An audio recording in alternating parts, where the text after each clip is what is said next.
Buenas tardes. Continuamos con este tercer día de la 24ª jornada de Historia del Estudio Ceutíes.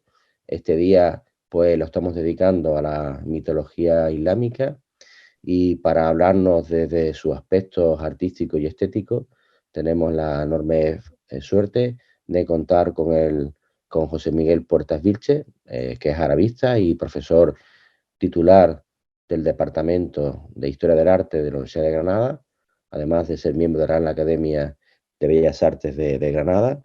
Su línea de trabajo están dentro de lo que es la temática del pensamiento estético, la literatura y también el arte del mundo árabe, sobre todo del mundo árabe de la antigua civilización del Andaluz.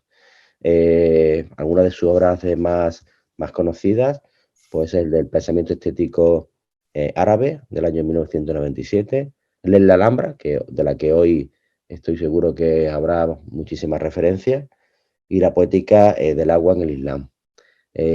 También desde el punto de vista de la filología árabe, pues el codirector de la Biblioteca del Andaluz, que tiene su sede en Almería.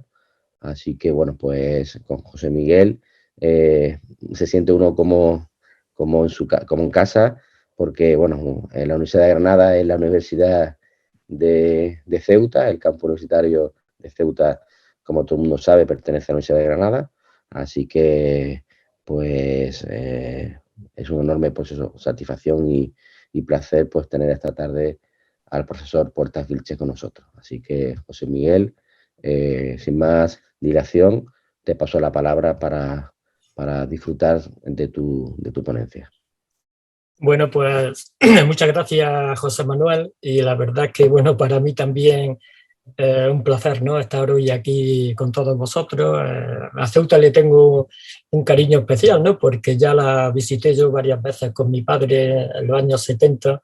Él era camionero, íbamos al mercado de Ceuta a llevar patatas y cebollas de la Vega de Granada. Yo soy del Valle del Lecrín, de Dúrcal. Y luego, bueno, he hecho muchos viajes. Todos mis primeros viajes que hice a Marruecos, pasábamos por Ceuta, a veces nos parábamos allí, veníamos con unos amigos arabistas cargados de libros, ¿no?, que era principalmente lo que íbamos.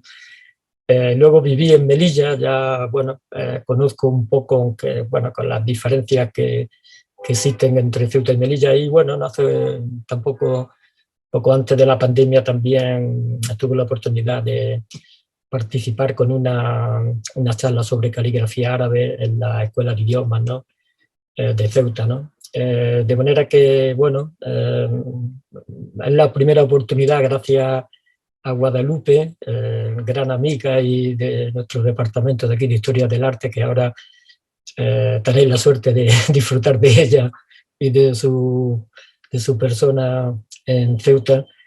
Pues bueno, me acerco al Centro de Estudios Históricos Ceutíes. Bueno, también tengo amistad con algunas de sus miembros, como Virgilio Martínez Enamorado. De manera que, bueno, estamos siempre al final, pues, un grupo de personas que compartimos inquietudes comunes, esa presencia, ¿no?, en nuestro imaginario, en nuestro pasado y también en nuestro presente, ¿no?, del mundo islámico, del mundo árabe, que, bueno, a petición de vosotros, de los organizadores, pues bueno, voy a hablar sobre la Alhambra como paraíso, ¿no?, en el imaginario árabe. Si a alguien le interesara, pues bueno, tengo también algún escrito específico sobre este tema, ¿no? Y bueno, es un tema, el de, seguramente, estoy seguro que la mayor parte de los que nos están escuchando, pues casi siempre de manera casi automática, y se ha hecho hasta un tópico, ¿no?, el hecho de concebir, ¿no?, esa idea de la representación en la Alhambra del paraíso islámico. Yo, al menos cuando era estudiante, en muchas publicaciones, pues lo he visto así, ¿no? No obstante, en diversos foros con investigadores que, bueno, en las últimas décadas, pues los estudios que hay sobre Al-Ándalus y sobre la propia Alhambra de Granada, pues bueno, han ido creciendo y se ha profundizado mucho. Tenemos ahora bastantes novedades y conocimientos sobre la Alhambra, algo de lo cual aparecerá en mi presentación de hoy. Bueno, en algunas ocasiones se preguntaron a algunos estudiosos sobre si ese concepto de vincular la Alhambra con el paraíso islámico no era sino una simple interpretación externa hecha por los historiadores actuales, atribuyéndole a la Alhambra algo que realmente no era, ¿no? A mí esa idea me llamó la atención y entonces hice una revisión desde los propios textos árabes que en la Alhambra de Granada, y sobre ella pues tenemos la suerte de contar con muchísimos, ¿no? En la biblioteca de Al-Ándalus, ¿no? En la que colaboramos unas 150 personas, ¿no? Del arabismo español y de otros países, pues tuvimos la oportunidad de hacer un vaciado prácticamente de todas las fuentes árabes, y realmente de la Granada nazarí pues se conservan muchísimas fuentes, incluso muy pocas traducidas, pero no todas siquiera editadas. Y tenemos también la suerte de contar con que, vamos, que el conjunto monumental de la Alhambra y del Generalife pues, es el conjunto monumental áulico, palatino, más completo, a pesar de las transformaciones y de los cambios que ha tenido ya en época cristiana, el más completo que nos ha llegado pues, de toda la historia del Islam clásico, ¿no? Y con la suerte de que además se conserva un gran número de poesías grabadas en las paredes, ¿no?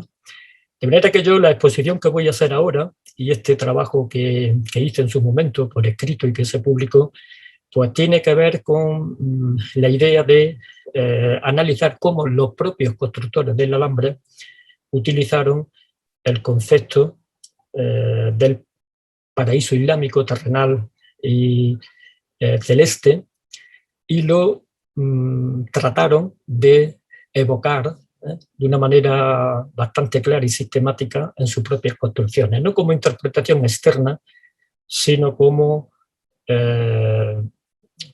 concepción de los propios diseñadores y constructores de la Alhambra. Y no solamente eso, sino que eso ha llegado con una serie de transformaciones hasta el arte y la cultura, la literatura árabe actual. Yo, además de dedicarme a la época clásica del Islam y al Andalus, pues también me dedico con frecuencia y cada vez más al arte y a la sociedad, a la cultura árabe actual viva, ¿no? Ahí tenemos, pues, junto con esa bonita foto del patio de los Leones, tenemos una obra de Kamal Bullata, un pintor palestino muy amigo mío que falleció recientemente en el año 2019 y que dedicó una exposición junto con el poeta Adonis, todavía vivo, a la Alhambra de Granada, inspirada precisamente en la idea de los 4 ríos del paraíso. De manera que es un concepto que con transformaciones está arraigado en la Alhambra, incluso antes de la Alhambra, en la cultura andalusí, y va a llegar a la actualidad. Los propios nazaríes, ya, bueno, al andaluz, porque este mismo análisis podríamos extenderlo a la tradición andalusí, pues prácticamente desde que llega el Islam a la península ibérica. En la parte final, digamos que los nazaríes se aprecia bastante bien que ellos se aferraron de una manera muy intensa tanto a su arabidad, a la lengua árabe y a la cultura árabe, como a su Islam. De manera que, y como según decía antes, se ha conservado gran parte de su cultura y de su producción intelectual, nos ha llegado de manera clara y condensada toda esa tradición andalusí y árabe clásica. Ibn al-Khatib, el gran polígrafo, el último gran autor de Al-Ándalus, que escribió más de 60 obras, que se conserva la mayor parte de ellas, junto con los eruditos de la época, seguían la tradición de los andalusíes de idealizar el lugar, de idealizar la patria, pues como la idealizamos nosotros, ¿no? También a veces no nos fijamos en nuestras propias idealizaciones y recurrían de una manera frecuente a la imagen del paraíso, no solo para los palacios, sino incluso pues, para toda la nación, toda la patria de Al-Ándalus, y también en aquella época Al-Ándalus ya se había quedado reducida, como sabéis, pues solamente al reino de Granada. Esta definición, que pueden ver en la pantalla, siempre me gusta traerla a propósito de la Alhambra, porque con ese árabe tan rico y elaborado que tenía Ibn al-Jatib, en muy pocas palabras resume de una manera especialmente significativa lo que era la Alhambra de Granada, lo que para él era la Alhambra de Granada. Dice: la Alhambra es la cabeza de la capital del reino, baluarte del Islam y refugio del poder, lugar en el que se estrechan las manos y armario del dinero y del tesoro. En esta primera parte de la definición, recuerda que la Alhambra es la sede de un poder estatal, del último Islam de Al-Ándalus. Es la cabeza del Islam en la península ibérica, lugar además donde se condensa la economía, desde donde se dirige la economía del Estado, y lugar en el que se realiza la política y las cuestiones diplomáticas, etc. A nosotros, para el tema de vuestras jornadas, ¿no?, sobre, digamos, mitología, nos interesa la otra parte, digamos, más metafórica y más simbólica, ¿no?, que le he marcado en color amarillo, ¿no?, y nos va a servir de eje, pues, para toda la charla de hoy, ¿no? Dice: después de haber sido terreno desértico y ruina yerma, es hoy una novia dulcificada por la lluvia que adorna la colina y corteja a las estrellas. Estos tres conceptos, el concepto de novia, el concepto de lluvia y el concepto de estrellas, van a ser tres ideas recurrentes para idealizar los edificios y para idealizar el buen lugar. Y esto se remonta además a las culturas mesoorientales, anteriores al Islam. Aquí pueden ver una foto aérea de la Alhambra, como se conserva hoy en día. Todos los palacios que están incluidos dentro del gran amurallamiento de la Alhambra, de esa parte masculina, militar y fortificada que tiene el monumento nazarí, todos los palacios van a estar tratados con una serie de poemas que van a ser, junto con inscripciones de otro tipo, principalmente coránicas, las que van a coadyuvar a la simbolización del edificio. La Alhambra está construida en la colina de la Sabica, significa lingote de oro. Alhambra significa, obviamente, la roja, como todos conocen. Y fíjense ya que los nombres de los lugares, eso está en toda la tradición islámica y también en otras culturas, como seguramente conoceréis, están en femenino. Y es muy importante que nos fijemos, y nos va a llamar la atención el hecho del proceso de feminización que se produce a la hora de idealizar los lugares. Los nombres, incluso de los palacios, como el Generalife, Jannat al-Arif, la casa de la novia, Dar al-Arusa, y todo el despliegue metafórico que se produce a través de los poemas, insisten en un concepto que en árabe se llama ta'anif al-makan, es decir, la feminización del lugar, la nupcialidad de la arquitectura, como yo también la denomino, y va unida a la idea del vergel, del jardín, y a la imagen astral, a las que aludía antes Ibn al-Jatib. Yo, cuando estudiaba y hacíamos los libros, la enciclopedia de Al-Ándalus, me llamó mucho la atención que gran parte de los títulos de las obras de la época nazarí, aquí he puesto unas cuantas editadas actualmente, pero se podrían poner bastantes más, me llamó mucho la atención que los libros, en los títulos e incluso en el interior, se concebían como jardines. Aquí tiene, por ejemplo, de Ibn al-Jatib, un gran tratado místico, se llama Raudat al-Ta'rif bil-Hubb al-Sharif, el jardín de la definición del amor supremo, o esta obra de Ibn Asim al-Karnati, Hadaik al-Zahir, los jardines floridos. Esta obra, además, cada capítulo se denomina jardín, o Jannat al-Rida, Fima Qaddarallahu wa Qadar, que es una gran obra histórica de Ibn Asim al-Gharnati, también se llama El jardín de la satisfacción, de lo que Dios decretó y ordenó, y podríamos poner bastantes más ejemplos. Eso me hizo fijarme, ya después de muchos años, pues yo ya hice mi tesina sobre la Alhambra y son cosas que uno las va viendo con el paso de los años, después de volver mucho al monumento y de entrar, ¿no? Y de hacer diversos estudios. Me llamó mucho la atención cómo los diseños de los manuscritos, Coranes, etcétera, contemporáneos, reproducían o se reproducen en los alicatados de la Alhambra. De manera que los alicatados de la Alhambra sirven para guardar la palabra.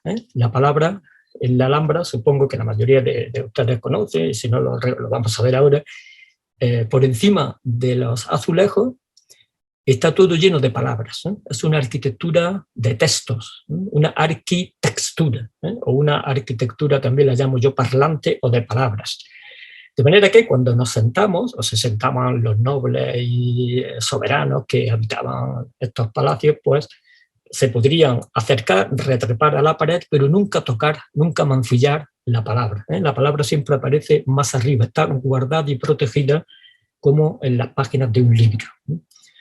Aquí pueden ver estas similitudes, ¿no?, entre la Torre de la Cautiva, entre toda la azulejería y los mismos diseños de las guardas de los libros de la época. De manera que la propia Alhambra, tanto en su distribución de jardines como en su terminología, que ahora veremos alguna nueva terminología que conocemos sobre importantes palacios de la Alhambra, están concebidos ya como jardines y a la vez como libros. Yo suelo llamarlo el libro jardín de la Alhambra. Otro elemento que ayuda a esta idea es la decoración. Por ejemplo, aquí tenemos un Corán contemporáneo y podemos observar cómo los motivos que rodean a la palabra sagrada, pues, se repiten en algunos lugares exactamente igual, ¿no? Parece que están hechos incluso por las mismas personas que han diseñado uno y otro elemento, ¿no? O los títulos de las zazoras y la caligrafía es, en este caso, una caligrafía cursiva muy parecida a la que tenemos en los poemas de la Alhambra. Y otro elemento muy importante y muy específico de la Alhambra de Granada y de los nazaríes es lo que yo llamo caligramas arquitectónicos. Aquí tenemos uno dibujado por mí, del Generalife, del lema nazarí. Fíjense en estos arquitos, aquí tenemos un Corán con una frase del Corán que también la caligrafía cúfica, esta caligrafía que es más rectilínea, se transforma ella misma en arquitectura. Esto es una cuestión que no hay que buscarla, está por toda la Alhambra sistemáticamente, de manera que todos los que hayan entrado en la Alhambra lo han visto. Otra cosa es que lo hayan reconocido, normalmente no lo reconocen, ni siquiera yo, después de hacer muchos estudios, no me fijaba en ese estilo de cúfico que desarrollaron los nazaríes. De hecho, tengo amigos calígrafos árabes que vienen de Egipto o han venido de Siria y no lo tienen catalogado eso dentro de su tradición caligráfica. Y fue una de las innovaciones estéticas que hicieron los andalusíes. Y esto nos lleva también a la idea del jardín, como ahora vamos a ver, en este caso un jardín de palabras. Esto que ven ustedes es el famoso lema nazarí en el formato típico, Walá ghaliba illallah, Dios, solo Dios es vencedor, que es el que más se repite por toda la Alhambra. En cursiva es como el logo de los nazaríes, que bueno, lo ponían en las monedas y en los tejidos y en otros muchos objetos. Aquí lo tienen también, el mismo lema nazarí. Pero esto que están viendo ahora, arriba, en cúfico, es nuevamente el lema nazarí, pero en caracteres cúficos, aunque es un cúfico arquitectónico. Yo, de hecho, creé una expresión en árabe, porque los árabes no la utilizaban, que es el al-kufi al-meimari, el cúfico arquitectónico o caligrama arquitectónico. Todo lo que están viendo ahora mismo en la pantalla es la misma frase, solo con diversos diseños. En la parte que estoy señalando con el ratón está el lema típico, el que más fácilmente uno, incluso sin saber árabe, puede identificar, y todos los demás que se ven son recreaciones del propio lema nazarí en cúfico, que son estos caracteres así más rectilíneos, pero con esa innovación de transformar las letras en arquitos lobulados que crean un pórtico. Y lo que están viendo en verde, que eso lo he dibujado yo para resaltarlo con ese color, la lámpara estaba policromada, pero tenía otro tipo de colores. Esto lo he resaltado yo así pues para distinguir los elementos que componen esos caligramas, ¿no? Todo lo que ven en verde son las terminaciones, que ya las teníamos en la época omeya del cúfico florido, de manera que la palabra se transforma aquí en un jardín ideal de palabras, obviamente con la sacralización que conlleva además la propia palabra. Eso lo podemos ver pues, a través de toda la lámpara y ahora veremos algunos ejemplos. En el Partal, que es el edificio más antiguo que conservamos de la Alhambra, lo construyó Muhammad III entre 1302 y 1309, a la entrada del salón, de este salón principal del Partal, tenemos estas dos tacas. Las tacas de agua son estas hornacinas donde se ponía una jarrita de agua y que son también un elemento propio de los nazaríes. No lo tenemos en épocas anteriores. Es muy interesante estas tacas porque en el centro aparece el lema nazarí y las tacas van rodeadas de dos frases coránicas. En este caso son las únicas tacas que tenemos en la Alhambra con pasajes coránicos. Todas las que se van a construir después se les va a poner poemas. He destacado aquí estas dos porque nos habla de el agua y del vino que Dios propone para los bienaventurados que van al paraíso eterno. Dice, se les dará de beber un vino generoso sellado a los demás con almizcle, que lo codicien los codiciosos, mezclado con agua de tasnim. Tasnim es una de las fuentes ideales del paraíso. En el Islam, en el paraíso islámico prometido, habrá ríos de leche, ríos de agua, ríos de miel y río de vino, ¿no? Y además los comentaristas del Corán decían que, bueno, que el vino del paraíso es un vino. Aquí entramos ya en terrenos más directamente escatológicos y simbólicos. El vino del paraíso es mucho más rico que el Rioja o que cualquier otro vino, del color más bonito, de mejor aroma y para colmo no emborracha, ¿no? De manera que ahí podemos pasar como los placeres sexuales que ofrece también el paraíso islámico, pues que no quitan ni siquiera la virginidad de las huríes, hay efebos y siempre el paraíso islámico es una de las características de la cultura árabe islámica, de su escatología y de su religiosidad y de su visión del paraíso, que es muy sensorial. Está, digamos, al servicio, o se presenta como al servicio de los placeres que conocemos en la tierra, ¿no? En el mismo Partal tenemos ya los primeros poemitas de la Alhambra, que al principio estaban escritos en una caligrafía muy pequeñita, alrededor de cuadros caligráficos más grandes, en este caso con el lema nazarí. Y en estos pequeños poemas, que no sabemos cuál es su autor, vamos a ver que los poemas de la Alhambra, la inmensa mayoría conocemos a su autor, no porque su nombre esté escrito en la pared, sino porque esos poemas se guardaban, se recopilaban en diwanés, en grandes colecciones poéticas, y la mayoría se han identificado gracias a los manuscritos, y los compusieron los primeros ministros, Ibn al-Jayab, Ibn al-Khatib, Ibn Sambrak y luego Ibn Furqun. En este caso probablemente fue Ibn Sambrak.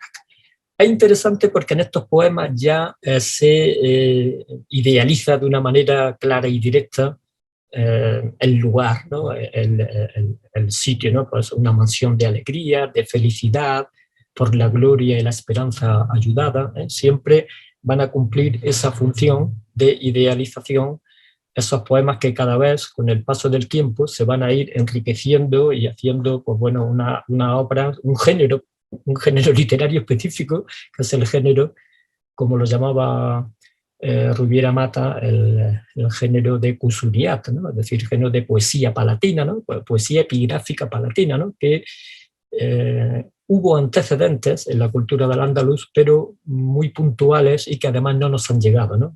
La Alhambra, por eso, es como decía el gran cineasta tunecino actual, Nasser Hemir, decía: la Alhambra es el único palacio poema del mundo, ¿eh? Y realmente es cierto, ¿no? Aquí ven el lema nazarí, con su caligrama arquitectónico, y alrededor pues podemos ver esos poemillas, esos primeros poemillas áulicos de la Alhambra. En esa cenefa decorativa que va por encima de las ventanas del portal, que es un sitio realmente maravilloso. Ahora se ha abierto, estuve el sábado con un grupo de holandeses en la Alhambra, y bueno, ahora hemos pasado la época de la epidemia, que se podía disfrutar la Alhambra como la disfrutábamos cuando éramos niños, y yo sabía que eso no iba a durar mucho, por desgracia. Ahora hay una avalancha de turistas, ¿no? En los cuales la utopía, ¿no? Que trata de representar la Alhambra, que es un lugar esencialmente concebido para la idealización y la utopía, pues otra vez se ha llenado de turismo, ¿no? Así es como se va sucediendo la decoración, y si nos fijamos en el motivo central, el lema nazarí, lo vemos ahí representado en grande, Wallah Ghalib, y arriba Illallah. Si le echamos agua, le falta el agua, pues aparece la vegetación, se transforma en árbol de la vida, la propia caligrafía, que esto además se enlaza con las culturas mesopotámicas y la letra Mismari, donde se le atribuía obviamente a la palabra también en paralelo y en conexión, ¿no? con la idea de la vegetación. En el Generalife, fíjense también el nombre que tuvo el Generalife, Jannat al-Arif. La palabra Janna es una palabra que muchos de vosotros seguro que conocéis, ¿no? Sobre todo estando en Ceuta, ¿no? Pues bueno, Janna significa jardín, significa simultáneamente paraíso. Una de las palabras del Corán que además se utilizan en los países árabes en el idioma árabe cotidiano, ¿no? Pues para decir el jardín de la casa, etc., ¿no? Pero también se eleva la significación de esa palabra a la idea del el paraíso islámico. La reforma que le dio Ismail I en 1319 la denominó Dar al-Mamlaka as-Saida, la casa feliz del reino. Siempre los conceptos de idealización de la Alhambra, que van asociados a esas tres grandes metáforas, nupcial, de jardín, vergel y astral, se le añade también la idea de felicidad, de eternidad, de permanencia, es decir, siempre ideas, digamos, positivas, y tendentes pues, eso, a evocar, a crear o a insistir, ¿no? En que lo que se pretende establecer es un lugar destinado a perdurar. Otra cosa fue la realidad histórica, ¿no? Que, como veremos, contradijo, muchas veces fue distópica en lugar de utópica, ¿no? Como aparecerá esta reflexión un poco más adelante, ¿no? El Generalife es muy interesante porque quedan restos y frases coránicas. En este caso se recurre al Corán, además de a los poemas, para extraer frases coránicas relativas al paraíso, ¿no? En este caso al paraíso terrenal, que Dios ha ofrecido palmerales, viñedos, manantiales, frutos, pues para que los hombres, los seres humanos los disfruten aquí en la tierra, y también al paraíso prometido, para introducir a los creyentes y las creyentes en jardines por cuyos bajos fluyen arroyos y los que estarán eternamente, etc., ¿no? Los conocedores del Corán saben que una de las imágenes que más se repiten en todo el Corán, además la principal, ¿no? Que es la idea de la unicidad divina, es obviamente la idea del paraíso, ¿no? Y con muchos matices y con un vocabulario que se va enriqueciendo. Esto tuvo su aplicación al arte islámico, y en el caso de la Alhambra, como lo conservamos, pues tenemos ese uso de sacralización del lugar a través de la palabra ya directamente coránica, citas coránicas, pues prácticamente en toda la Alhambra. El primer gran programa poético de un palacio lo hace Ibn al-Jayab, pues precisamente para el pórtico norte del Generalife, y que se hizo además ese programa poético para celebrar la victoria de Ismael I en la batalla de la Vega contra los infantes Don Juan y Don Pedro, que venían a atacar Granada y fueron asaltados por la famosa caballería nazarí en la Vega de Granada, y luego sus cabezas cortadas y expuestas al público, ¿no?, en Granada. Aquí se hicieron una serie de poemas que se conservan en la pared y además en el Diwan de Ibn Samra, cuyo manuscrito estudió la profesora y lo editó María Jesús Rubiera Mata, ¿no? Son poemas muy interesantes porque son los que ya aquilatan esta poesía mural, pues que se va a enriquecer y a diversificar a lo largo de toda la época nazarí, ¿no? Dice: alcázar de maravillosa perfección y belleza en el que la majestad del sultán destella. Siempre son elementos positivos. Se presenta el lugar como un sitio maravilloso, lleno de belleza, de perfección. Mano de innovación, sus paredes enrecamó un bordado semejante a las flores del jardín. Tenemos en la literatura árabe, ya desde Medina Zahara, en lo que al Andalus se refiere, y en la Alhambra en diversas ocasiones, la alusión directa a que las paredes, la decoración de las paredes de los palacios representaban las flores del jardín, de un jardín. Es decir, que el jardín se utiliza no solamente, como vemos en la foto de abajo, con agua y plantas reales introducidas en la arquitectura, sino también en las representaciones decorativas que se hacen en las paredes. Y continuamente se hace esa alusión. Y no puede faltar nunca la imagen nupcial. Dice: es como si su salón una acicalada novia fuera durante la ceremonia nupcial de seductora belleza. Y es muy interesante también que la imagen idealizada de feminización de la arquitectura se entrevera y intercambia las metáforas con la idea del jardín. Y a veces se describe el jardín como si fuera el vestido de la novia, y a veces se describe también a la arquitectura, a la novia, ¿no?, como si su vestido fuera un jardín. Es decir, que hay una tashabuh, un entrelazamiento entre las metáforas nupciales y las metáforas del jardín, y ahora vamos a ver también que con las metáforas astrales. Aquí tenemos en el propio Generalife, del pabellón norte, estas tacas a la entrada, donde ya tenemos poemas que se conservan bastante bien. Fíjense que aquí se ha roto el poema por diferentes avatares que han sufrido los palacios. Hay poemas que han desaparecido completo y los conservamos en los diwanes, y algunos como este, que se ha perdido a lo mejor un verso o medio verso, como lo tenemos también por escrito, pues podemos reconstruirlo. Es muy interesante porque si las tacas más antiguas, las tacas de agua, fueron esas frases coránicas que les mostré antes, a partir de ahora ya son poemas que añaden los poetas. Y en esos poemas nunca falta la imagen nupcial. Digamos que es en el lugar donde más aparece la metáfora nupcial.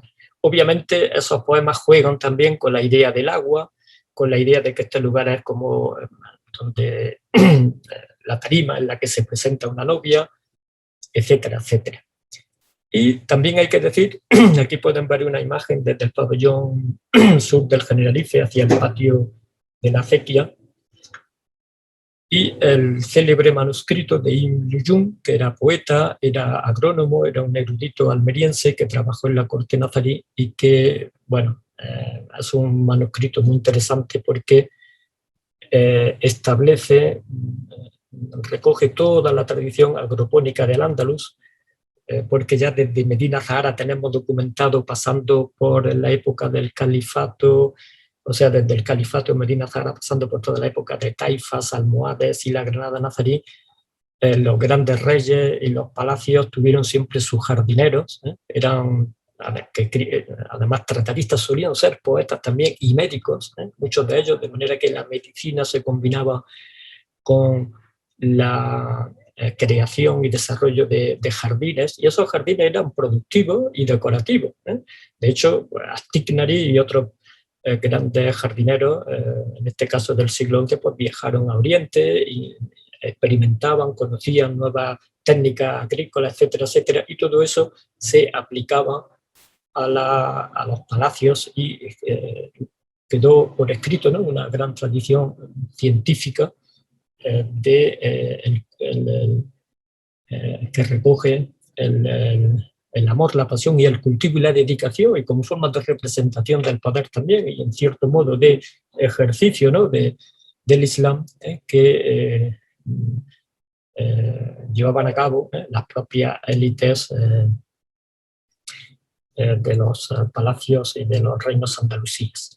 Cuando llegamos a los mayores palacios de la Alhambra, en este caso tenemos el conjunto palatino de Comares, observamos que los poemas se distribuyen en grandes ejes poéticos. Vamos a ver que estos ejes poéticos son al mismo tiempo eje acuático y eje astral. Aquí tenemos ese eje de Comares, y estos cuadraditos, estos rectángulos que ven en rojo, son poemas que si ahora vamos a la Alhambra los podemos leer porque se conservan en la pared. Estos que tenemos en verde, que son dos poemas de la Sala de la Barca, en un incendio que hubo en el siglo XIX, desaparecieron de la pared, pero se conservaron restos en el museo. Y estos tres que tenemos aquí, en el pórtico sur, estos desaparecieron completamente de la pared cuando se hizo el Palacio de Carlos V en el siglo XVI. Pero por suerte, en el Diwan de Ibn Sambra, el sucesor y gran poeta oficial de Muhammad V, que apareció en el año 1997, y a partir de la publicación de ese gran Diwan en el año 1967, se publicó en Beirut, en árabe, lo tenía una familia Muhammad al-Naifar, ¿no?, tunecina, pues tenemos un mayor conocimiento sobre el Alhambra, ¿no? Como ahora vamos a ver, conocemos ya el eje poético completo del Palacio de Comares y también el eje poético completo del Palacio de los Leones, que ahora después veremos. Bueno, si ponemos un detector de metáforas, veremos que, y hacemos una búsqueda de novias, vamos a ver que en estos poemas, principalmente los de las tacas, es donde predomina la metáfora nupcial.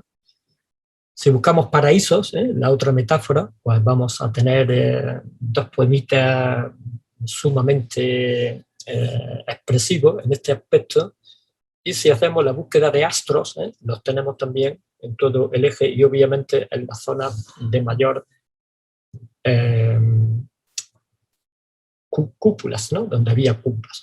Y también tenemos poesía y figuras astrales relativas a las albercas, porque por la noche pues, ahí se reflejaban los astros, de manera que la figura astral es permanente en la cultura árabe, y tenemos también indicios, ¿no?, de la división y de direccionalidad astral de algunos edificios, pero sobre todo de la metaforización astral de los lugares. Ahora vamos a ver algunos ejemplos más claros, y esto es importante pues, por muchos motivos, ¿no?, por toda la tradición astrológica que tenían los musulmanes, heredada de Mesopotamia y luego amplificada y diversificada a través de su propia aportación. Y bueno, y hay un tema que no se nos puede olvidar, y es que de esos 11 poemas que formaban el eje poético del Palacio de Comares, en todos ellos se alude siempre al héroe, al príncipe. O sea, la idea de la metaforización nupcial, astral y acuosa del lugar es para crear una escenografía, una idealización de un ambiente, de un lugar en el que vive y se representa el jefe del Estado, que no es simplemente un señor, digámoslo así, rico, sino que es el imán del último estado del Andalus. No es solo de la ciudad de Granada, es de Al-Ándalus, Granada, y lo que quedó del reino, vamos, de la pequeña geografía que tuvo el reino nazarí, si la comparamos con la época califal, todos los textos en las fuentes árabes la llamaban al-Ándalus, a toda ella. Bueno, este es el Gran Salón de Comares, que todos habréis visitado, construido por Yusuf I. Es el salón de trono de mayores dimensiones que se conserva de toda la Edad Media, tanto en el Islam como en Europa. En el Islam hubo otro un poco anterior, bastante más grande en el Cairo, el Iwan al-Kabir de al-Nasir, el sultán mameluco al-Nasir, pero en el siglo XIX se destruyó. De manera que el que ha quedado de mayores dimensiones, y no hay tampoco en ningún otro reino cristiano un salón de trono tan impresionante como este, está en la torre más grande de la Alhambra, que tiene 45 metros, y el salón pues supera los 18 metros de alto y más de 11 metros también de ancho. Bueno, pues la mayoría de ustedes conocen que aquí todo este salón está diseñado a partir de la Surat al-Mulk, la Azora 67 del Corán, que está pintada en blanco en esta tabla, que he señalado aquí con una línea, en la que se habla de los 7 cielos superpuestos que creó Dios.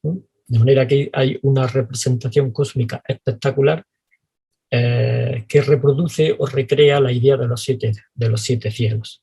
Y luego el eje poético que comienza, la cabeza del eje poético que está en la alcoba central, pues tenemos un poema realmente imprescindible y que por desgracia no se ha conservado en ningún diwan, con lo cual no podemos asegurar si fue Ibn al-Jayab o Ibn al-Jatib. Lo más probable es que fue Ibn al-Jatib, pero no se ha quedado registrado por escrito, y la buena suerte de que se ha conservado perfectamente el alambre y que lo podemos leer, ¿no? A mí me emociona cuando lo veo. A ver si tenemos aquí una fotografía del poema. Aquí ven la foto actual del poema, que se conserva perfectamente como cuando se hizo, ¿no? Le falta la policromía, ¿no? Sabemos que estaba pintado en dorado sobre un fondo azul, más las labores de ataúdique, ¿no? Este poema es fundamental, ¿no? Porque es el que liga todos los elementos simbólicos de esta gran obra, ¿no? Se presenta en la alcoba central hablando en primera persona del femenino. Los poemas de la Alhambra utilizan el género fajar de autojactancia y hacen hablar a la arquitectura en primera persona. Y como los elementos arquitectónicos se han feminizado previamente, pues esa primera persona suele ser una primera persona del femenino, ¿no? Entonces ella se describe, dice: nosotras somos hijas de la cúpula suprema, pero en mí está el corazón, y ellas son como los miembros del cuerpo, en el corazón está el alma y la vida, ¿no? Luego dice: mi señor Yusuf, por Dios sustentado, me vistió con ropas de dignidad e indudable distinción. Dice: Uasayarani kursi mulk, y me convirtió en trono del reino, cuya grandeza sustenta gracias a la luz, asiento y trono. Por eso sabemos que aquí estaba el trono de Yusuf I, y esos tres conceptos, luz, asiento y trono, son tres conceptos coránicos que se refieren a la luz, al trono y al asiento divino, que los comentaristas del Corán, pues, en el sufismo especialmente, pues bueno, se hizo una extensa literatura sobre esa idea, ¿no? De esta manera, pues el propio poema, haciendo hablar a la arquitectura, nos explica toda esta simbología cósmica y escatológica de entronización que tiene el Salón de Comares.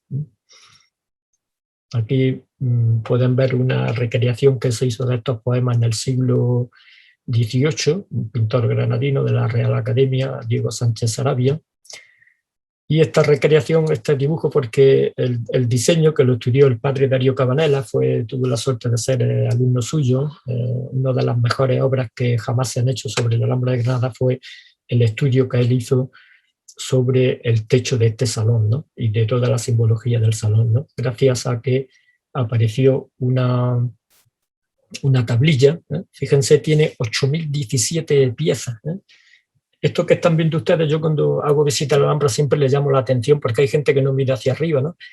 Este techo es la obra de carpintería más elaborada y más importante de todo el arte islámico.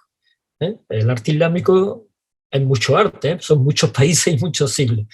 Está hecha con 8.017 piezas y se movió una de ellas en el año 59, había unas anotaciones detrás en árabe dialectal y se la dieron al padre Darío Cabanelas, que acababa de llegar de catedrático de árabe a Granada. Entonces aprovechó los andamios que había puesto y con los restos de pintura que quedaban y las anotaciones de la tablilla que se referían a colores y a números, pues con un pintor granadino, Manuel Maldonado, primero dibujaron toda la estructura geométrica del techo, de todos esos paños y de esos 7 cielos, y después consiguieron hacer una maqueta con toda la policromía original.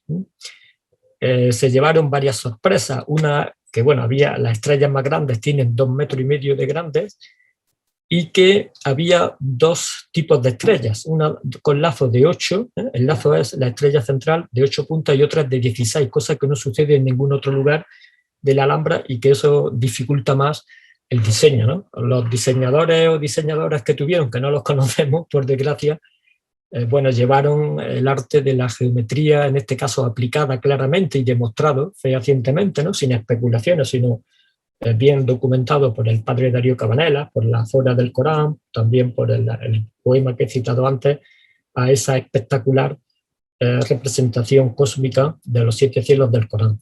Y en las 4 esquinas, ellos observaron que se rompía la proyección geométrica y se formaban estas figuras que tiene aquí al lado, no sé si las podéis ver enteras vosotros, que son una representación de Shajarat al-Kaun o Shajarat al-Tauba, es decir, del árbol del paraíso, el árbol de la felicidad que hunde sus raíces en el 7º cielo y transmite la sabiduría a través de los cielos, ¿no? En la parte superior, en este cupulín, pues hay una representación de la luz cósmica que no ha quedado claro. El color hoy en día está pintado en rojo. Padre Darío Cabanelas pensó que podía estar representada en blanco para representar la luz divina, aunque también es posible que estuviera pintado en dorado, ¿no? Cosa que sabemos que en dorado y también en rojo, porque el rojo, como esa novela que recomiendo, si no alguno de vosotros no la habéis leído, la de Mi llamo rojo, de Orhan Pamuk, el único premio Nobel de literatura turco que hay. Es muy interesante ese libro, que está basado en la pintura clásica otomana, donde deja entrever que rojo es Dios, Me llamo rojo es Dios el que está hablando. Y en la cultura árabe el rojo es uno de los nombres también del color dorado. Y sabemos que a Dios igual es un color áulico, tanto para representar la realeza como para representar el color dorado. Obviamente no solo en la cultura islámica, pero en la cultura islámica también, está documentado de esa manera, ¿no? Estas tacas, que son realmente preciosas, se limpiaron hace poco y apareció su policromía porque estaban negras. La contaminación de la ciudad llega hasta la Alhambra, ha aparecido hasta el color rojo.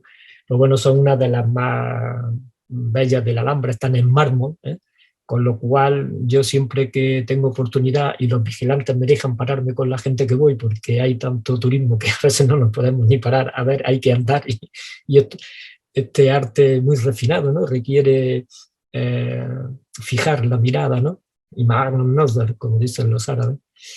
Pues es impresionante ver cómo en el mármol parece un tejido, ¿no? Se entrelazan las letras entre sí, con la vegetación de Ataurique del fondo, con la geometría. Y bueno, ahí hay un poema de Ibn Samra que hace hablar a la arquitectura en primera persona. Dice: soy hermosa y perfecta, la silla en que se muestra la novia. Mira el jarrón y verás cuán cierto es lo que afirmo. Luego fíjate en mi corona y cual media luna la verás. Aquí había este tipo de jarritas, estas se conservan en el Museo de la Alhambra, donde pone el yumn o el iqbal, también son 2 conceptos desiderativos positivos, ventura y prosperidad. Y los poemas de las tacas suelen hacer ese tipo de alusiones, ¿no? Y de metáforas, pues comparar este lugar con la tarima. No sé si, bueno, en Ceuta seguro que habréis visto bodas musulmanas. Yo me acuerdo de ver la boda de una amiga mía, Zubaida, en Tetuán, ¿no? La ponían vestida con esas ropas típicas marroquíes, con una gran cantidad de joyas, con su corona, y luego al final de la noche le hacían un paseo en un trono por la ciudad, ¿no? A lugares santos especiales, seguro que lo habéis visto, ¿no? Pues curiosamente estos poemas se enlazan con la época preislámica, la poesía preislámica, que se la estudiaban de memoria y para ser contratados, digamos, o incorporados a la corte nazarí, los poetas tenían que conocer muy bien la tradición poética árabe y entre ellas la poesía preislámica, ¿no? En esa poesía preislámica ya aparecen descritas estas novias hieráticas como estatuas hieráticas en las que pues tenían sus joyas, su vestimenta, su corona, y esas mismas metáforas son las que aprovechan los nazaríes pues, para comparar, por ejemplo, este arquito con la diadema de la novia, las decoraciones pues, con el vestido que tiene, las joyas, la pedrería, etcétera, etcétera, y transponer la metáfora de esas mujeres ideales preislámicas, transponerla a la imagen arquitectónica. Y en estas aljanías, en estos iguanes laterales en el pabellón norte también de Arrayanes, ahí estuvo durante mucho tiempo el famoso jarrón de las gacelas, ¿no? Y están hechos, digamos, incluso con una estructura, digamos, una escala, que perfectamente pudieron ser su ubicación original porque eran jarrones principalmente decorativos, ¿no? Estos jarrones son muy interesantes y nos ayudan a ver esa dimensión paradisíaca de la Alhambra, ¿no? Además de las gacelas, con un árbol de la vida central enfrentada entre sí, entre el pasto, que es un símbolo del buen lugar, ¿no? Caipaz no aparece agredida, ¿no? Por un felino, ¿no? Que es una representación del poder y de la guerra. Además de la inscripción que lleva al Yum wal Iqbal, dichais prosperidad, también tiene a la afia, salud, es decir, siempre elementos positivos paradisíacos, y el concepto del agua, ¿no? Al que se refiere, pues son muy interesantes, y tenemos incluso jarrones poéticos, ¿no? Aquí tenemos un ejemplo de un jarrón que está incompleto, donde hay un gran árbol de la vida central, flanqueado también por dos gacelas, pero en el centro tiene la peculiaridad de llevar un poema, y ese poema es muy parecido, muy similar con las mismas metáforas utópicas que tienen los propios poemas de la Alhambra, ¿no? Dice: oh tú espectador, mira mi forma hoy y contempla, verás mi excelencia porque parece que estoy hecha de plata y mi ropa de flores. Mi felicidad reposa en las manos de mi dueño. Aquí también tenemos el famoso jarrón de hornos, se conserva en el Museo Arqueológico Nacional, que también tiene un poemilla, ¿no? Solamente se han conservado que conozcamos estos dos jarrones con poemas, ¿no? Los demás tienen otras inscripciones más breves, que son descripciones, como decía antes, de carácter propiciatorio y desiderativo, ¿no? Dice: toda fuente es agua perfecta, es que no veo completa no me acuerdo. Bueno, dice: procura abundantes bienes y excelentes dichas, asegura la felicidad y con la fortuna del tiempo, día y noche, la escasez disipa. Bueno, si vemos esta aljanía, la decoración, que muchas veces a mí me da rabia, ¿no? Estoy allí con alumnos, trabajando, haciendo estudios, que tuve años haciendo, recopilando todas las inscripciones, fotografiándolas, pues pasaban los turistas y no se quedaban ahí, no se paraban a mirar, ¿no? Este sitio tan impresionante, ¿no? Entonces, si nos fijamos en los azulejos de abajo, esos azulejos de abajo es una representación, tiene un trasunto acuático. Fíjense que parecen como el agua, una superficie de agua que se mueve, donde hay reflejos del dorado, de la luz del sol, el reflejo de las estrellas. Ibn al-Khatib describía los azulejos diciendo Maya Bahara Silij, es decir, ondea el suave mar de los azulejos. Sabemos, no todos, pero muchos de ellos tenemos que tienen ese trasunto de una representación acuática. En la parte ya encima de los azulejos tenemos esta inscripción, este caligrama arquitectónico que dice al-Gibt al-Muttasila, la dicha continua, con un arbolito de la vida en el centro, se va repitiendo, ¿no?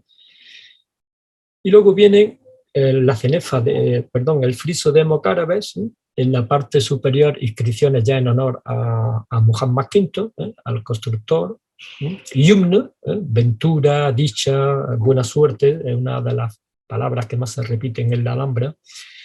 Y si dejamos solamente las inscripciones, estas tres que aparecen ahora son tres grandes caligramas arquitectónicos de una frase coránica que dice وَمَا النَّصْرُ إِلَّا مِنْ عِنْدَ اللَّهِ الْعَزِيزِ الْحَكِيمِ, la victoria no procede más que de Dios, el glorioso, el sabio, y en el centro lleva el de Nazarí.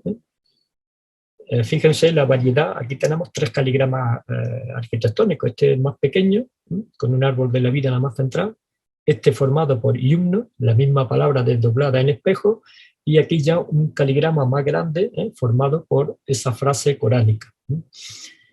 E incluso en los mocárabes tenemos baraka, bendición, que también es un caligrama arquitectónico, incluso con su elemento vegetal, y Allahu Uddatun, Dios provee. De manera que la Alhambra se puede contemplar perfectamente como una arquitectura de palabras. Las palabras cubren los paneles y las paredes decorativamente, pero no solo las cubre y las rellena, sino que la misma palabra se transforma ella misma en forma arquitectónica idealizada, ¿no? En la que no falta la parte del agua y la parte del vergel, de la decoración, ¿no? Y es muy interesante también, siguiendo con esta metaforización, ya terminando con la zona del Palacio de Comares, ahora vamos a ver un poquito brevemente el Palacio de los Leones, el Jardín Feliz. Es muy interesante observar, seguro que muchos de ustedes lo conocen, ¿no? Porque, bueno, muchas publicaciones y charlas y fin, ya son cosas que cada vez estamos más habituados a explicar, ¿no? La idea de que las albercas están concebidas, aparte de para otras funciones representativas, de refrigeración del lugar, estética, etcétera, están concebidas y se presenta toda la poética de la Alhambra de manera reiterada. Se la presenta como el espejo en el que se mira la novia. Pues, por ejemplo, dice, soy una doncella cuyos esponsales se desean y a la que de antemano se disponen corona y diadema. La imagen del edificio como esa novia en su día más brillante, que es el día de las nupcias. Dice, ante mí está el espejo, es decir, no una interpretación que nosotros hacemos ahora, es una interpretación que se reitera, ¿no?, por los propios constructores, ¿no?, del edificio. Dice, ante mí está el espejo, una alberca en cuya superficie toman forma mis bellezas.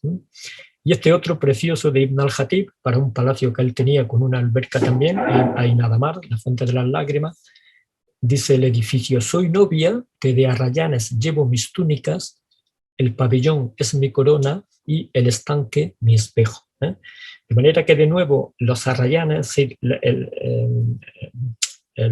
jardín, el elemento jardín, se fusiona con la ropa de la novia y se contempla en el espejo. Eso lo llamo yo también la imagen narcisista de la arquitectura.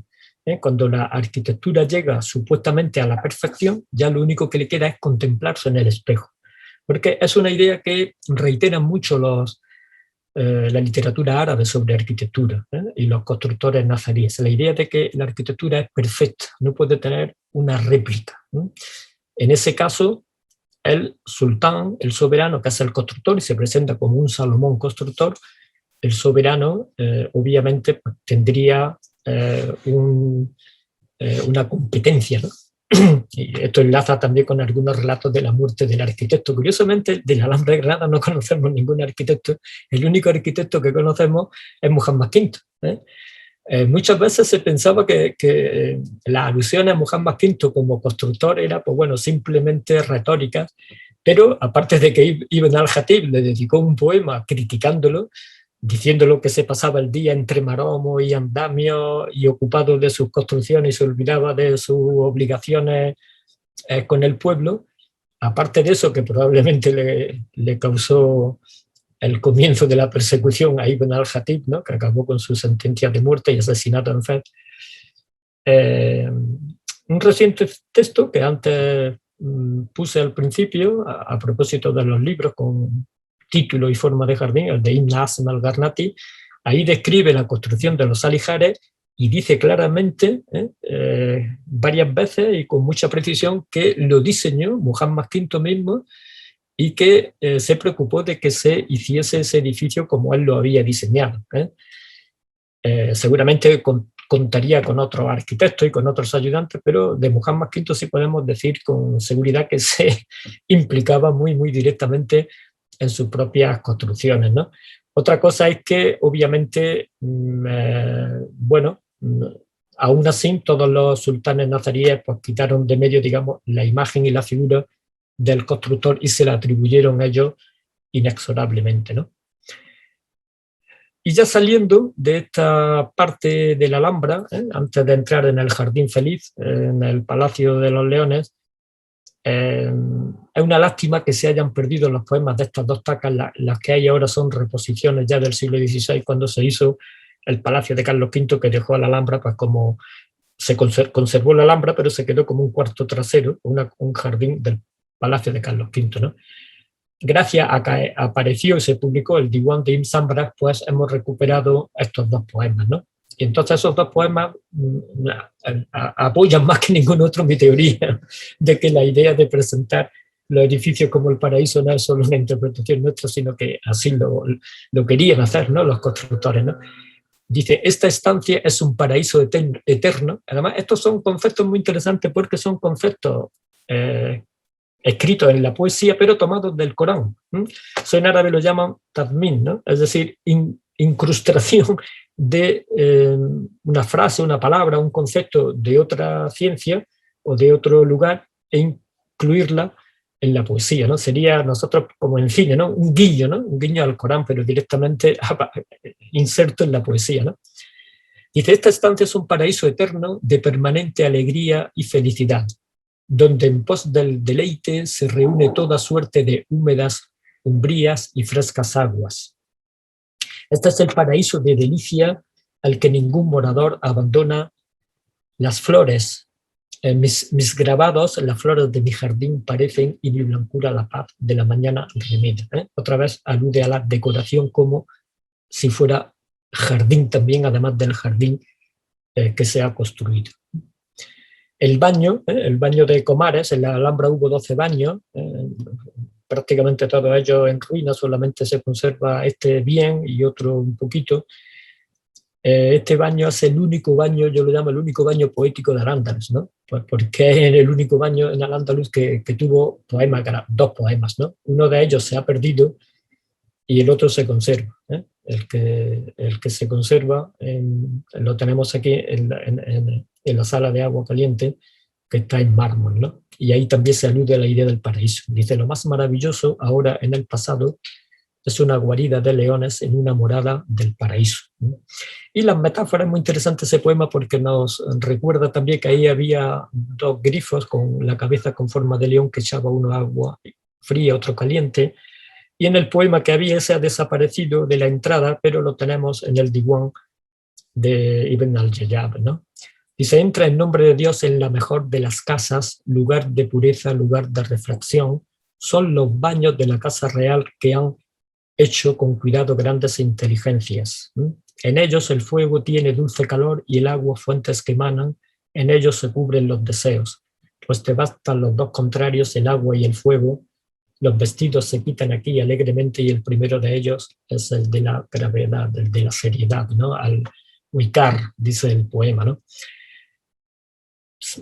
No voy a extenderme, pero son interesantes las metáforas, suelen ser habituales en otros poemas de baño, la fusión de lo frío y lo caliente, la idea se utiliza en algunos poemas dedicados a los baños en Al-Ándalus, la idea también del paraíso y el infierno, y esa dualidad que en el imaginario árabe tiene el baño y que ha llegado hasta ahora, pues como un lugar de solaz, de reunión, de disfrute, pero también un lugar un poco temido por los alfaquíes, donde la moralidad a veces se pone en duda, y sobre todo esto, pues bueno, tenemos bastante documentación en Al-Ándalus, como pasa en los países árabes en la actualidad. Tuvo sus detractores y los ha tenido a través de la historia, pero al mismo tiempo fue como otras instituciones en el Islam que a pesar de los detractores pues permanecieron, además con mucho éxito hasta la vida actual, ¿no? También esa idea de bajar al subsuelo, de poner la desnudez primigenia, las relaciones que ahí se producen, los disfrutes. Ibn al-Jatib en un texto hablaba de que en los baños para incitar al coito, ¿no? En un tratado suyo de medicina, pues dice que una de las mejores maneras es ir a un baño y contemplar las estatuas de mujeres con pechos desnudos, que sabemos que la hubo, por ejemplo, están documentadas en Sevilla, están documentadas en los palacios omeyas de Oriente. También hay alusiones a imágenes eróticas en palacios abasíes, aunque en Al-Ándalus pues realmente no hemos conservado ninguna de ellas, solo en forma, digamos, a través de la literatura, ¿no? Bueno, espero no extenderme mucho, unas pinceladitas sobre el Jardín Feliz, es el nombre, pues seguramente ya se ha publicado muchas veces, ya se va conociendo, ¿no? Es el nombre que tuvo originalmente el Palacio de los Leones, ¿no? Arriyad as-Said, ya lo nombramos así, pero para que no confundirnos, se sepa lo que es, pues decimos el Patio de los Leones. Bueno, y que congenia muy bien con la idea que decíamos de la división de los palacios en jardines, ¿no? Como los libros también en jardines, ¿no? El eje poético, ahí lo pueden ver, con las metáforas feminizadoras, astrales, etc. Los cuadraditos, las cartelas que están en rojo son las que se conservan. Este eje poético tuvo 10 poemas, se conserva la mitad nada más en la pared. Si vamos allí solo vamos a poder encontrar los que están aquí en rojo. Y los otros 5 han desaparecido de la pared, ya no están, pero por suerte lo hemos recuperado en el Diwan de Ibn Sambra y ya, pues bueno, lo hemos publicado todo traducido y ya se completa el eje poético, ¿no? La cabecera del eje, bueno, este palacio obviamente es excepcional y en sí mismo pues merecería, bueno, un análisis detallado, ¿no? Pero bueno, yo me voy a fijar muy brevemente en los conceptos de jardín paraíso, ¿no? El jardín paraíso en este caso es el propio palacio, y todos los poemas, además, siempre aluden a un jardín, y los historiadores pues habían discutido anteriormente si se refería a un jardín que había al lado, que hubo antes, no sé qué. En realidad lo que se está refiriendo es a todo el palacio, ¿no? El primer poema del eje, todos estos poemas son de Ibn Sambra, ya para Muhammad V, pues compara el mirador del Indaraja, que era donde estaba el trono de Muhammad V, lo compara con un ojo cuya pupila es el rey Muhammad, desde el que ve su ciudad cuando se manifiesta en su trono califal. Es muy curioso en este eje poético que llama a Muhammad V 3 veces califa, primero aquí en su trono califal y luego 2 veces en el centro geométrico y simbólico del palacio, que es la Fuente de los Leones. Vuelve a repetir esa imagen de ese abuso, diría Ibn Khaldun, un abuso de autoridad y de arrogarse el título califal, ¿no? Bueno, y es muy interesante también el último verso, que tanto el primero como el último de este poema de 13 versos se desaparecieron de la pared porque la torre es una pequeña torre que se abrió en el siglo XVI y al repararla pues borraron el primero y el último verso, pero gracias al Diwan los podemos leer, ¿no? Entonces el último lo destaco porque viene muy bien para nuestro tema, ¿no? Dice: nuestro Señor en el paraíso eterno se le ha hecho disfrutar en recompensa por continuar el bien que se le confió. Desde aquí se veía el alambre. Esto es un truco fotográfico que yo he hecho con el Photoshop pues, para que se vea. Se ha quitado ahí el peinador de la reina y todas las obras de Carlos V, ¿no? Y uno de los elementos de la mitología árabe, que por desgracia está presente en nuestra cultura algo también, pero la conocemos menos, ¿no? Sin embargo, en la historia del arte y en la arquitectura concretamente del Islam, se reproduce mucho el mito de Salomón y la reina de Saba. Esa relación de Salomón y Bilquis, la reina de Saba, está mencionada en el Corán. Y ese pabellón de cristal que Salomón construyó para la reina de Saba, Bilquis, pues ha pasado a ser un paradigma de la arquitectura superior y además de una arquitectura en favor del Islam. Salomón representa obviamente la línea patriarcal de la cultura islámica y de la cultura árabe, que comienza la profecía, la línea profética con Abraham, y termina con el profeta Muhammad, ¿no? Pasando por Salomón, que es un gran profeta que habla con las aves, es el gran profeta constructor, también en la cultura y específicamente en la cultura árabe, y que quiso casarse con Bilquis. Bilquis representa, fue una reina del Yemen, una reina histórica real. En la cultura preislámica hubo reinos matriarcales, de la que se conserva todavía el templo de Ma'arib, y la reina Bilquis en la cultura árabe clásica, y luego hay toda una gran literatura porque aparece mencionada en el Corán, pero a partir del Corán posteriormente se ha tratado mucho sobre ella, ¿no? Ella era símbolo de la belleza, ¿m? Y de que era además muy inteligente, ¿eh? Se la llamaba Malika Al-Ghaz, la reina de los enigmas, pero bueno, muchas veces suelo hacer disculpar la broma, ¿no? Cuando explico esto en una visita a los alumnos, digo, esto es como la canción de la cabra mecánica, ¿no? Dice, yo que soy tan guapa y tan lista, yo que me merezco un príncipe y un dentista, ¿no? La reina Bilquis le pasaba igual, ¿no? Se merecía un príncipe que era muy guapa, muy lista, pero cuando el imaginario masculino ve que una mujer es muy bella y además muy lista, pues se tiene algo que oculto detrás, ¿no? Entonces los consejeros de Salomón le dijeron, cuidadín, cuidadín, que esta mujer tiene las piernas de burro, Otros le dijeron, no, no, las tiene de cabra, de manera que para saber si de verdad tenía las piernas velludas, le construyó un pabellón de cristal, en el palacio de Salomón, Sarh Mumarrat bil Kawarir, dice el Corán. Entonces, la reina Bilquis, cuando fue invitada por Salomón y vio aquel suelo de cristal, lo creyó un espantoso mar, un mar tremendo, y se sintió cohibida y reconoció la superioridad de Salomón. Y el Corán dice, wa aslamat, es decir, se sometió, que es lo que significa Islam, el sometimiento a la verdad divina. De manera que esta imagen de Salomón y la reina de Saba, pues que llegará hasta la Hollywood, ¿no? Que será una película sobre la famosa pareja, Salomón y la reina de Saba, y además en la cultura árabe hay toda una iconografía y manuscrito en que se representa esta escena de una manera muy, muy curiosa, muy, muy interesante. Va a pasar a ser símbolo de una arquitectura rica, ampulosa, superior. Salomón construía además con ayuda de los genios, que es otro elemento importante de la mitología árabe, de manera que la crítica que se producía contra, y que está en el Corán también, la crítica contra la vanagloria humana al hacer palacios y edificios en colinas, que todo eso va a ser derruido por el paso del tiempo y por Dios, ¿no? Porque lo único que existe es Dios, y las críticas que tenía por parte de muchos sectores sociales, ¿no? Incluso las mezquitas, ¿no? Y las grandes construcciones, a través de la figura de Salomón, los soberanos se presentan ante el pueblo y presentan sus construcciones no como un lujo de su poder, un lujo personal o por interés personal, sino como un gran logro del Islam, ¿no? Y por eso llenan sus palacios de inscripciones coránicas, etcétera, ¿no? Entonces, en este poema es muy curioso porque se alude justamente a esa imagen coránica, ¿no?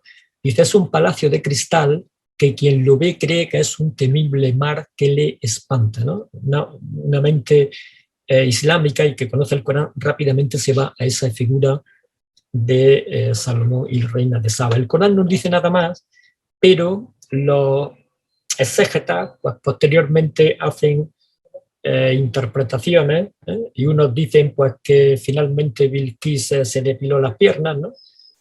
Lo cual consideran algunos que sería el primer dato que hay fehaciente sobre la depilación femenina, ¿no?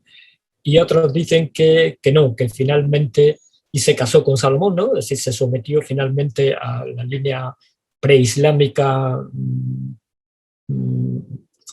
idólatra, porque Bilquis tenía su diosa la gacela, el sol, es decir, había otras deidades anteriores al Islam.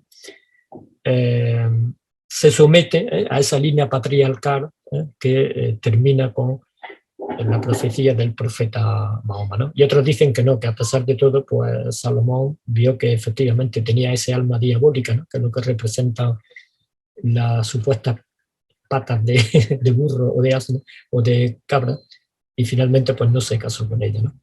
Bueno, ahí ven un poemita dibujado muy bonito, ¿no? Porque alude a ese cielo de cristal, que se ha restaurado recientemente por parte del pabellón del Patronato de la Alhambra, en el cual bueno, hay una descripción muy bella, ¿no? Del lugar, ¿no? A todo el palacio este se le llama un palacio de cristal, ¿eh? También en los nuevos poemas que han aparecido del eje poético, ¿no? Dice, es el cielo de cristal, aquí muestra maravillas que escritas llenan la página de la belleza. Muy bonita esa frase también en árabe, ¿no? Dice, yubdi ufuk al-sujaj ajaiban tuhattu ala safhi al-jamali wa tustamil. Dice, una es aquí la luz, muchos los colores, contrarios o iguales, como quieras. Este es el mayor caligrama arquitectónico de toda la Alhambra, en este caso en honor a Muhammad V. Y en la Sala de dos Hermanas, que es la cúpula mayor del Jardín Feliz, ya fíjense cómo los versos de aquellos poemillas pequeñillos que veíamos al principio en el Partal, aquí ya cada verso se convierte en un cuadro caligráfico, ¿no? Unos versos van en cartelas redondas, lobuladas, y otros, que ahora lo van a ver, van en cartelas rectangulares. Aquí la mayor parte de las metáforas, este poema es muy interesante, para García Gómez era el más bonito de toda la Alhambra, tiene 24 versos, es el más extenso que se ha conservado, y todos los versos, aquí no hay alusiones, digamos, estrictamente teológicas ni coránicas, sino que se basan en la metaforización tanto astral como de jardín de este lugar, ¿no? Y hay muchas alusiones a los astros, como las estrellas vienen aquí a rendir pleitesía al sultán, etcétera, y luego pues que la concepción de todo el lugar como un magnífico jardín, ¿no? Aquí tienen otro de los versos, cartelas rectangulares. Esta es la caligrafía cursiva más bella de toda la Alhambra, por la elevación de las actas, el ritmo que tiene, y es digamos, el culmen de la caligrafía cursiva. Apuntaré rápidamente que en la Alhambra tenemos la suerte de tener una grandísima y muy original colección de caligrafía cúfica, que culmina con esos caligramas arquitectónicos que le he ido señalando, y una magnífica caligrafía cursiva que culmina con estos poemas, y también lo que se llama caligrafía mixta, ¿no? Es decir, caligramas en los que se combinan las dos caligrafías, y eso no sucede en ningún otro sitio, eso no está ni en Córdoba, ni antes de la época nazarí, ni tampoco con esa riqueza y con esa particularidad la tienen en otros países. Bueno, vamos a ir ya terminando con aquí ya la Fuente de los Leones, el centro geométrico del Jardín Feliz.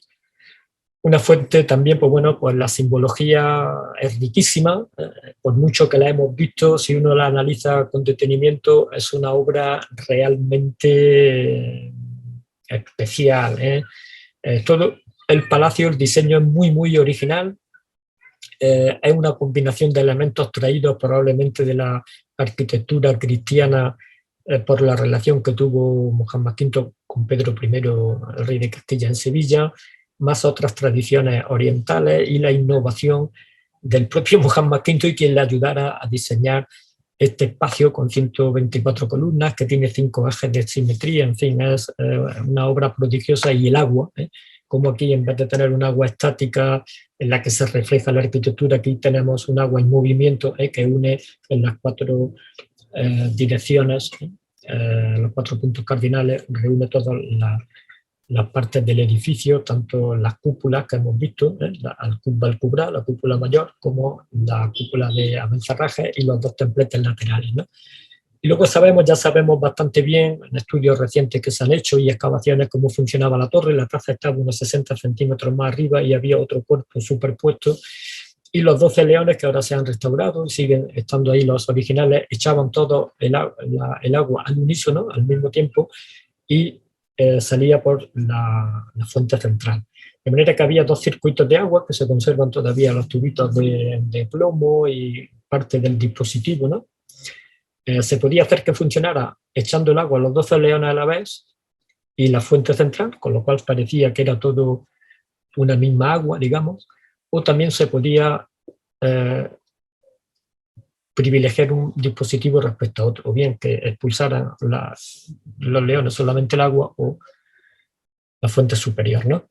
Los leones, pues bueno, son diferentes unos de otros, tienen detalles y algunos enigmas, ¿no? Porque algunos tienen una marca en la frente, ¿no? Que hay varias teorías sobre ellas, pero no podemos afirmar con seguridad si son símbolos astrales, como que piensan algunos, o si son dispositivos para tapar la boca de un león y que apareciera un águila, que probablemente habrá aparecido un texto en latín de justo cuando llegó el rey Fernando, y hay mucha posibilidad, se están haciendo estudios, que probablemente se instalaba un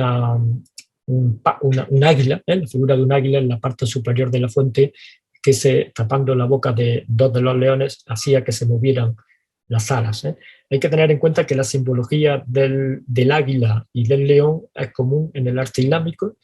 El símbolo del águila, pues bueno, símbolo de la fuerza aérea, también depredadora, igual que el león, son símbolos monárquicos y símbolos regios. Aparte de eso, hay que decir también que los árabes tuvieron una gran afición en muchas cortes a lo que se llama kutub al-hiyal, ¿no? Es decir, los libros de ingenios y los autómatas. De hecho, el propio Muhammad V construyó un autómata por el que, con velas, una serie de artilugios, pues se abría una puerta, salía un poema y se leía el poema en su presencia, ¿no? De manera que tenemos también el famoso tratado de ingenios, de ingeniería lúdica, digamos, de autómatas, de Al-Jazari, en el que se describen dispositivos muy, muy semejantes con los que perfectamente se podía haber hecho la fuente de los leones, ¿no? De manera que es un dispositivo que, además de la simbología como animal solar, regia por excelencia, también ligada con el color del oro que tiene el león, ¿no? Del agua, ¿no? El movimiento en todas direcciones, de la posible águila que se añadió a todo ello, ¿no?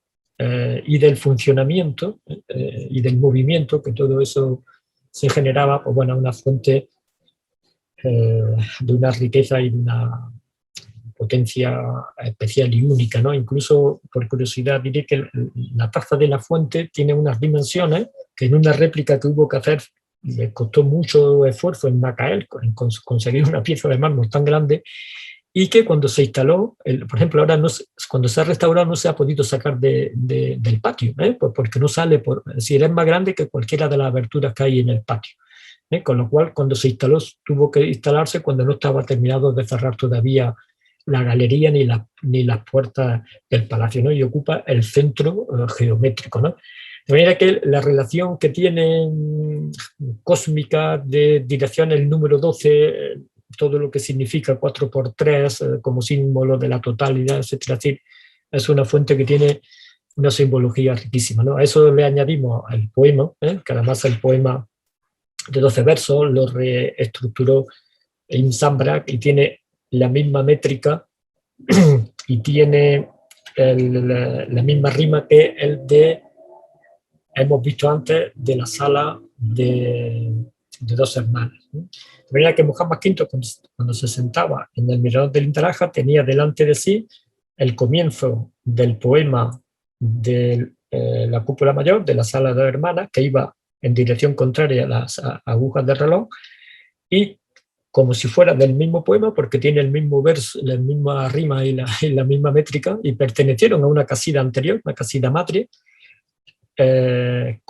tiene delante el comienzo del poema de La Fuente de los Leones, que va en el sentido de las agujas del reloj, ¿no? Todo eso lo veíamos Muhammad V desde el centro, ¿no? El primer verso atribuye a Muhammad V la autoría por inspiración divina de esta obra. Dice: Tabaraka alladhi a'ata liman Muhammadan ma'ani zanat bil jamal al maghaniya. bendito sea aquel que ha dado al Señor, al imán Muhammad, ideas con las que hace bellas estas mansiones, y luego va poniendo una serie de metáforas muy bonitas respecto al agua, como perlas, como plata fluyente, que son típicas de la literatura árabe, añadiendo dos versos muy interesantes en los que hace la figura del amante que tiene ganas de llorar y esconde las lágrimas hacia adentro por temor del maldicente, para subrayar que el agua no se desborda por la fuente, sino que la esconde hacia adentro, cosa lógica, ¿no? Porque si no estropearía el propio poema y la visión de la torre, y al mismo tiempo es un signo del ingenio hidráulico que se ha hecho. Y luego hay dos versos en los que se vuelve a poner Muhammad V como califa, ¿no? De hecho, la representación de la fuente en el centro del palacio viene a ser como una imagen ideal de las dos virtudes del soberano islámico ideal, ¿no? Que es la magnanimidad representada por el agua, la generosidad. El que es magnánimo y da agua es porque la tiene, ¿no? Porque la posee. Y la fiereza. De hecho, en el Diwan de Ibn Samra, cuando se presenta este poema, que lo recopiló además, todos estos poemas los recopiló el nieto de Muhammad V, Yusuf III, que era rey y además poeta, pues él presenta la fuente de esta manera, ¿no? Dijo Ibn Samra y se escribió alrededor de la taza de la fuente, que es, dice, Mithal al-Yud wal-Ba'as, que es signo, símbolo de generosidad y de fiereza.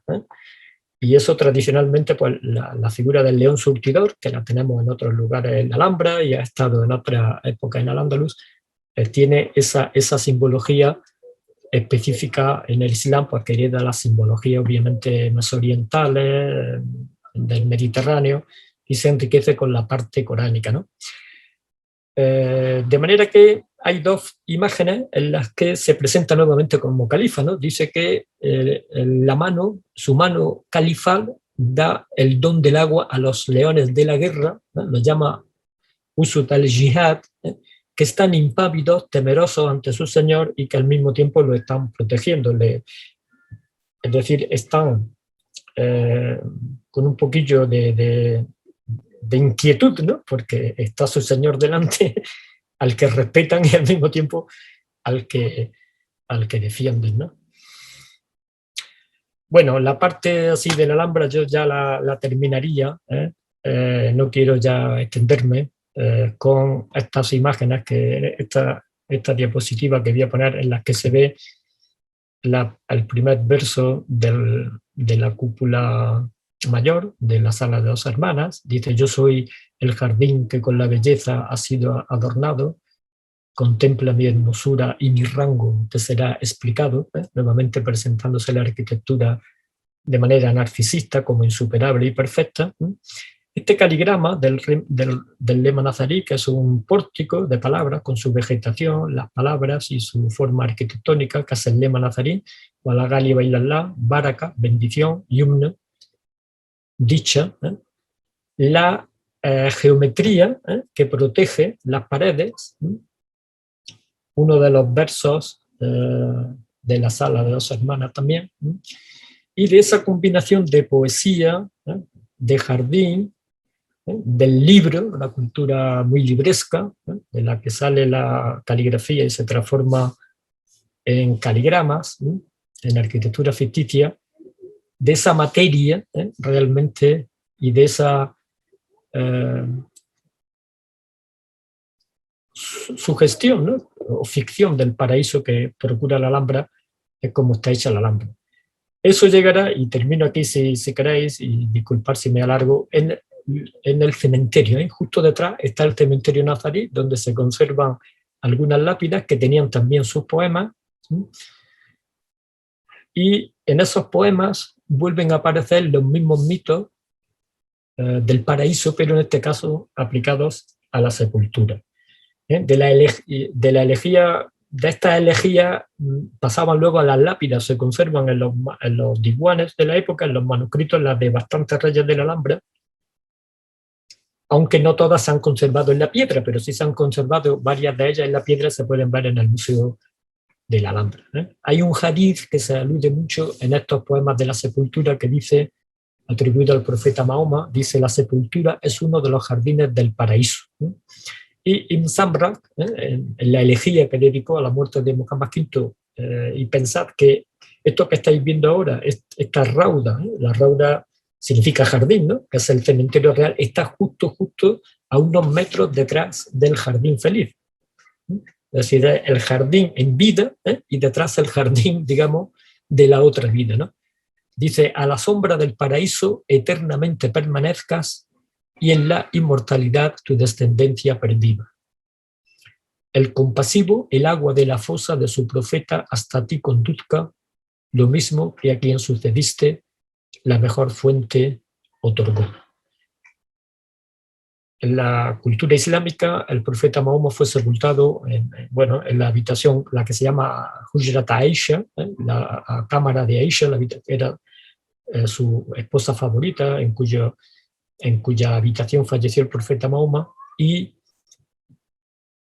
su tumba se define siempre como Haud, como un lugar en el que hay agua, en el que hay vegetación, y esa imagen de la fosa con agua del profeta, con esa obviamente imagen ancestral, ¿no?, en todas las culturas, que tiene el agua como génesis de la vida y como símbolo de la vida, pues en este caso se aplica a los sultanes nazaríes, deseándoles esa vida eterna. Bueno, yo ya prefiero dejarla aquí porque veo que me estoy alargando. Os agradezco la invitación, y si me queréis hacer alguna pregunta o que queréis que comentemos algún aspecto, pues encantado. Muy bien, José Miguel. Pues durante tu presentación he ido tomando nota de algunas ideas. Me he apuntado y he subrayado una palabra que creo que define muy bien todo lo que hemos escuchado: deleite.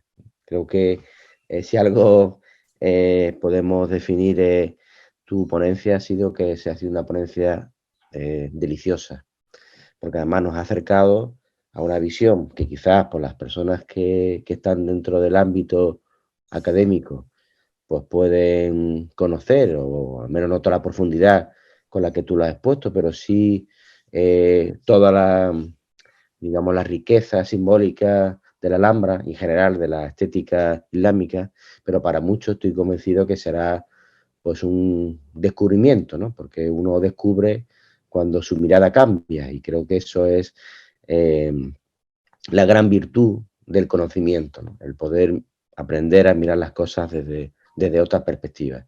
Y yo creo que a través de tu trabajo de tantísimos años, pues has ido haciendo evidente algo que está latente y que solo a través de la investigación y del estudio se puede, digamos, traducir en, pues eso, por un lado, en conocimiento, pero también en emoción, en inspiración y en muchísimas otras cosas que forman parte de los, digamos, aspectos más elevados de la condición humana. Una de las cosas que sí que he apuntado, que me han interesado de manera especial, ha sido esta idea que para mí no controlaba, se puede decir de alguna manera, que esta idea de la feminización de la arquitectura, ¿no? Esa idea de que al final esos palacios pues están representando pues una novia. Claro, a mí cuando planteabas eso, lo primero que se me vino a la mente es pensar si existe la novia, quién es el marido, ¿no? Que esa novia, ¿con quién se casa, no? Eso sería, digamos, quizá, bueno, pues si quieres, te planteo esta primera pregunta y, bueno, pues a ver qué puedo comentar. Bueno, la idea, está bien hecha la pregunta, ¿no? La novia, bueno, por una parte está ya en la poesía preislámica, la misma idea. Esto está también en las culturas samitas. No sé si mencioné en mi charla la Jerusalén celestial, ¿no? La Jerusalén celestial del Apocalipsis también se describe en términos nupciales, ¿no? En el caso, claro, ha ido un poquito rápido, a lo mejor se me ha pasado, pero en esa búsqueda de metáforas que yo hacía, ¿no? Además de la novia, buscamos al príncipe, ¿no? Al Amir, ¿no? El príncipe, el sultán, el malik, todos esos nombres tiene, incluso jalifa. Ese sería el novio, ¿no?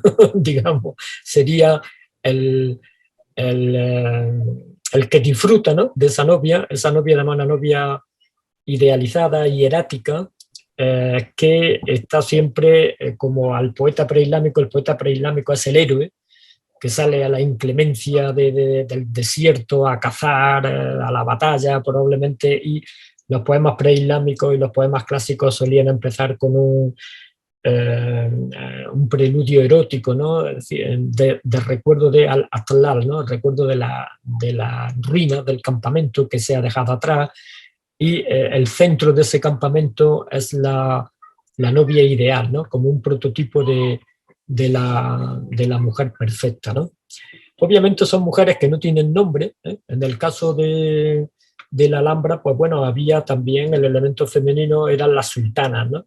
Recientemente la compañera nuestra, no sé si la habéis invitado alguna vez, os recomiendo que la invitáis, ¿no? Porque está haciendo unas investigaciones muy interesantes, Bárbara Bolois, del Departamento de Árabe. Pues bueno, recientemente hizo una obra que era necesaria, ¿no? Nadie la había hecho, ¿no? Como la investigación, como tú decías antes, siempre nos da oportunidades, ¿no? De innovar. Muchas veces encuentra uno lo que busca, ¿no? Pues nunca se había hablado de las sultanas de la Alhambra, ¿no? Entonces ella hizo un estudio sobre las sultanas de la Alhambra, que efectivamente se sabía, porque estaba Fátima, fue una mujer muy influyente, estaba Aisha también, pero bueno, haciendo un estudio más sistemático, pues bueno, existía la mujer principal, la madre, algunas de ellas tuvieron bastante influencia en la corte nazarí, otras menos. Luego estaban las esclavas, que muchas de ellas, incluso de las mujeres principales, eran cristianas, ¿no?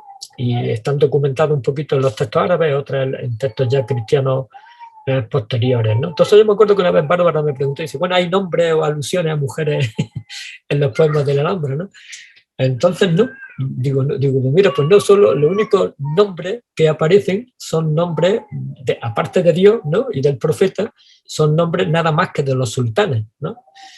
De manera que ahora, ella le llamaba también, como me has dicho tú, le llamó mucho la atención de la imagen nupcial, ¿no? de la novia, ¿no? Entonces, pues, digo, bueno, es una cuestión de idealización, ¿no? De buscar un soporte metafórico, además que tiene una gran tradición, y que hay siempre suelo citar yo un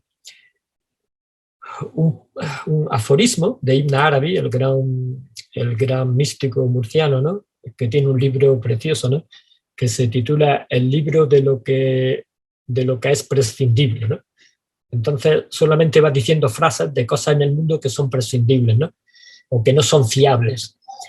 Entonces dice una que me llamó mucho la atención, dice Kul makan la yu'annas la yu'awal alayhi. Es decir, todo lugar no feminizado debe ser evitado, ¿no? O no es fiable, ¿no?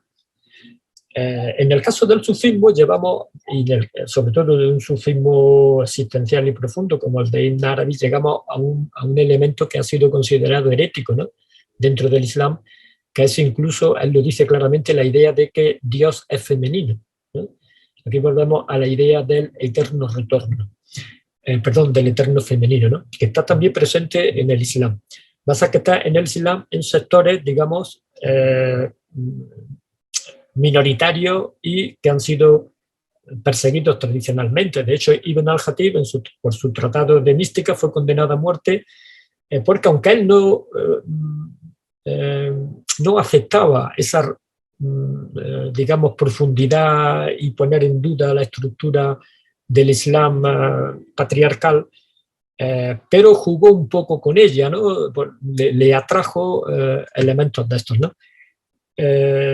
Yo he ido, creo, ¿no? Comprendiendo elementos de la Alhambra precisamente gracias a el pozo que hay en el imaginario árabe clásico de toda la cultura preislámica, y cómo todo eso va aflorando, porque aflora en el propio Corán y aflora en otros muchos discursos, y sin quedarse uno en lo que sería, digamos, lo que Adonis llamaría, este pensador y poeta árabe actual, ¿no? Que lo desarrolla muy bien en un libro que se llama sufismo y surrealismo, ¿no?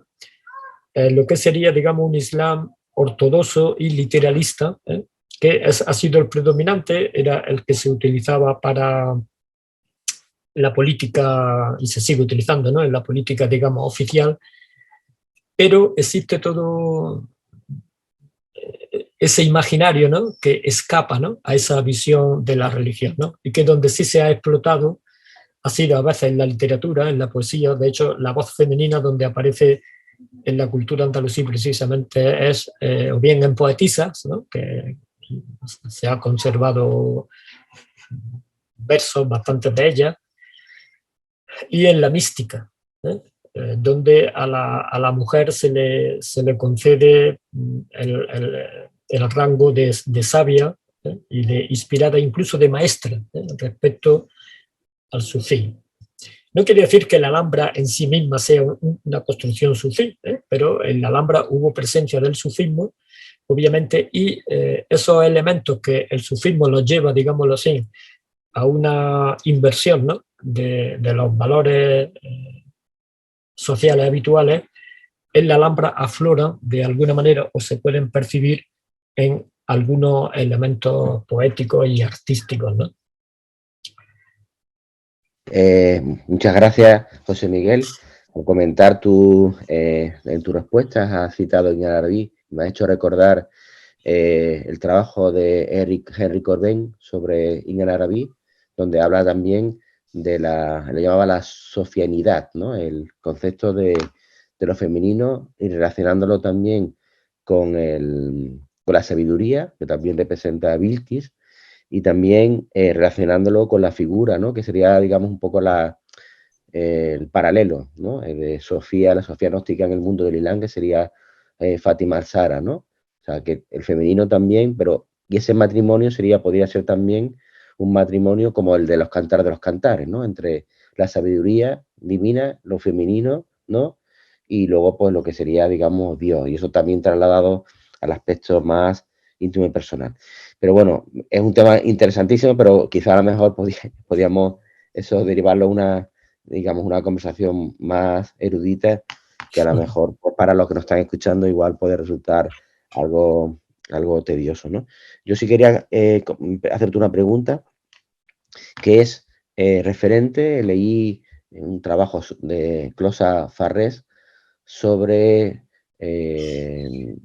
la relación que podía haber entre digamos un poco llevándolo, ¿no?, al terreno de Ceuta, la relación que podría haber entre el Jardín de las Hespérides y los palacios de la Alhambra, ¿no? O sea, ese árbol de la vida, o sea, como si al llegar aquí los árabes, ¿no?, a la península ibérica, hubiesen encontrado ese paraíso soñado, ¿no?, como es la cultura árabe, la cultura del desierto, ¿no? Esa idea del paraíso tiene que ver mucho con, quizás, ¿no?, por esa, y cuando llegaron, ¿no? Hay un hispanista, Waldo Frank, que hizo un libro magnífico, se llama La España Virgen, ¿no? Entonces cuando habla de la expansión islámica, dice que en esa búsqueda del paraíso, y cuando llegaron a Córdoba, encontraron ese paraíso, y entonces se asentaron, ¿no? Entonces, también lo comentaba, o lo va a comentar quizá el profesor Jafar Ben el-Jafab, cómo hay en ese momento digamos, una síntesis, ¿no?, de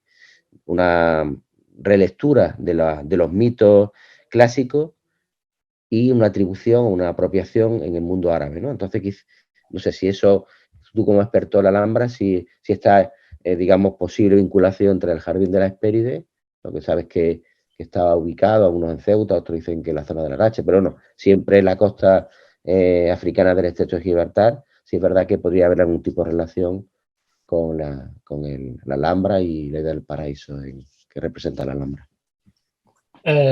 Yo creo que sí, vamos, sin haber, yo lo he pensado algunas veces yo eso también, ¿no? Lo que pasa es que, bueno, haría falta quizás una investigación para dar una respuesta, y yo creo que se podrá dar alguna vez, ¿no?, si se investiga específicamente ese tema, ¿no? Lo que está claro, por una parte, es que, como tú has dicho antes, los árabes heredan, es decir, no es una cultura como muchas veces, casi en nuestro inconsciente, incluso hemos pensado como una cultura casi de otro planeta, ¿no?, que aparece, ¿no?, sino que es una cultura que nace de una raíz de, bueno, que es pues, todo el imperio bizantino, por una parte, por otra parte heredan de la cultura egipcia, también de la mesopotámica, en fin, en todos los aspectos, incluso de culturas más lejanas todavía, la India y hasta de China, ¿no? Entonces todo eso aparece, ¿no? Está luego también lo que es el lenguaje, eso está en el mismo Corán, ¿no? Es decir, el Corán no se puede entender pues sin la Biblia, sin la Torá e incluso sin los árabes, incluso los árabes actuales, una cosa que para no extenderme no he llegado a hablar, ¿no? Pero los árabes actuales en su arte, ¿no? Muchos de ellos están siempre muy interesados, los iraquíes obviamente, pero bueno, sirios de otros países con la epopeya de Gilgamesh, ¿no? Y las primeras representaciones del paraíso, ¿no? Del cual también pues la cultura romana, etcétera, pues también bebe, ¿no? Es decir, que ahí hay un entrelazamiento de culturas de esa zona que luego se va desgranando por diferentes itinerarios, ¿no? Y luego sí hay una cosa interesante, son los últimos estudios que se han hecho sobre el concepto, la palabra al-Ándalus, ¿no? Pues ya, bueno, ha habido siempre sobre esto mucha discusión, pero últimamente, bueno, yo recomendaría de Ramírez del Río, no sé si conocéis los últimos estudios que ha hecho, ¿no? Y bueno, ahí es interesante porque conecta con algo de esto que tú también estás diciendo, ¿no? Y a través de, bueno, de una documentación y de estudios bastante ya detallados respecto a monedas, etcétera, la idea de que los árabes obviamente vieron en Al-Ándalus un Finisterre también, ¿no? Y la idea de vincular al-Ándalus a la estrella, ¿no? Que además aparece en las primeras monedas árabes, ¿no? Pues como una, además eso está incluso, curiosamente, se relaciona también con el término de Anatolia, ¿no? Sería de la misma raíz, que a su vez es una raíz griega, según la cual, pues, bueno, vendría a equivaler a la estrella Venus, pues que le marcaba el horizonte a donde llegaban y el final de la Tierra, ¿no? Con lo cual, con bastante seguridad, si analizamos toda esa, sobre todo en los primeros relatos de conquista, ¿no? Otro de los mitos interesantes de la que está en la mitología árabe, lo que se llama la ciudad de bronce, que aparece en la Mil y una noches, seguramente la conoces tú, lo habrás leído, ¿no? Que se relaciona con la llegada de Tariq y Musa, ¿no? Al estrecho, ¿no? Y cuando cruzan el estrecho, pues se encuentran una ciudad de unos muros infranqueables, ponen allí, nadie puede, están días, no pueden subirse a lo alto hasta que llega el más intrépido y el que más días ha ido al gimnasio de los soldados y se sube a lo alto, ¿no? Y ve una ciudad de bronce espectacular, pero que se ha quedado vacía. Y es curioso porque ahí describe que ve un palacio con 4 leones de oro, ¿no? Con una fuente con 4 leones de oro eh, en el centro, ¿no? Digamos que, claro, los árabes son herederos también de los fenicios, ¿no? Desde otro punto de vista, ¿no? Es decir, que la llegada a esta parte del Mediterráneo, ¿no? Al estrecho, etcétera, bueno, ya desde los fenicios, eso Ceuta también tiene ahí un papel importante y esa gran parte por ejemplo, estábamos hablando antes del eterno femenino, ¿no? Ahí la diosa Ishtar es fundamental, ¿no? Y en todas las culturas de la zona ha dejado una iconografía y un pozo que llega a las culturas posteriores y que eso se ve también bien. Hay, por ejemplo, en Siria, tengo yo aquí un libro en árabe de un gran antropólogo sirio que escribe mucho sobre todo ello. Entonces tiene un libro precioso, ¿no? sobre lo que representa la diosa Ishtar como diosa, como gran madre, diosa de la naturaleza, y luego como los dioses del monoteísmo, digamos que se apropian, ¿no? De esas virtudes de diosa de la naturaleza, etcétera, que tenía esta diosa, ¿no? De manera que ahí hay un lenguaje común del Mediterráneo en el que la cultura árabe, pues seguramente ya representa una codificación, ¿no?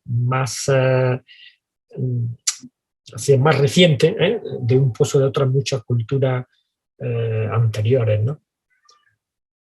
Muy bien, José Miguel, precisamente como hablamos antes de empezar la conferencia, hemos trabajado Virgilio Martínez Enamorado, un servidor y también una compañera sobre un hallazgo de un talismán que apareció aquí en Ceuta, una excavación precisamente tiene esas connotaciones, ¿no? Esas raíces que lleva precisamente a Ishtar, a Isis, y es bastante interesante como esa idea, ¿no? La idea del eterno femenino, de alguna manera, permanece, porque es que es algo que forma parte de la psique humana, ¿no? Entonces, además, siempre divinizada o como arquetipo de la sabiduría. Bueno, José Miguel, solo me resta pues darte de nuevo las gracias por haber compartido tus investigaciones, tu trabajo, de luego tu sabiduría. Creo que, como he dicho también hace un momento, es una manera de redescubrir y también darle otra visión, ¿no? A la riqueza, ¿no? Y comparar, también que nos sirva de comparación de cuál es el pensamiento estético islámico comparado con el que estamos más acostumbrados, ¿no? Y quizás mejor hace falta, pues, revalorizar, ¿no? Se utiliza mucho el término poner en valor, ¿no? Pues toda esta riqueza que forma parte de una cultura que, como fue la cultura andalusí, y que, bueno, pues que afortunadamente, gracias a la labor de investigadores de tu categoría, pues cada vez se está dando a conocer y poder también, pues bueno, pues reconocernos, ¿no? También como herederos de toda esa sabiduría y también de esa manera de entender tan fina, ¿no? Tan deleitosa lo que es la naturaleza y, bueno, digamos, todo lo que nos rodea y también todo lo que está más allá de lo aparente.